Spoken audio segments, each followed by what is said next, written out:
900 कोटींचे व्यवहार झाल्याचं दिसून येते असं धस यांचं म्हणणं आहे आणि त्यामागे परळीचा आका आहे असा आरोप देखील धस यांनी धनंजय मुंडेंचं नाव न घेता केलाय। महादेव ॲपच्या माध्यमातून कोट्यावधींचा घोटाळा झाल्याचा आरोप आमदार सुरेश धस यांनी केलाय। या आर्थिक व्यवहाराचं कनेक्शन मलेशियापर्यंत असल्याचा दावा देखील धस यांनी केलाय। सरपंच संतोष देशमुख हत्या प्रकरणी आता भाजपचे आमदार सुरेश धस यांनी गेल्या काही दिवसांपासून लावून धरलेलं आहे। हिवाळी अधिवेशनात देखील त्यांनी हल्लाबोल केला होता आणि याच पार्श्वभूमीवर सुरेश धस यांनी आज पोलीस अधीक्षकांची भेट घेतली आणि या भेटीनंतर सुरेश धस यांनी आणखीन काही गंभीर आरोप केलेत। माझ्या मतदारसंघातलं एक टोकाचं गाव आहे टेंभुर्णी। या टेंभुर्णी गावाच्या तिथं एकाच व्यक्तीच्या नावावर गोविंदजी 9 अब्ज रुपयाचं ट्रान्झॅक्शन झालंय। 9 अब्ज।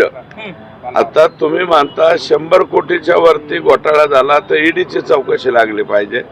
तर 9 अब्ज रुपयाचं जर ट्रान्झॅक्शन एका सिंगल पर्सन वरती झाला असेल बीड जिल्ह्यामध्ये तर याच्यावरती कोणत्या यंत्रणेने हे तपासलं पाहिजे हे तुमचं उत्तर तुम्हीच द्या।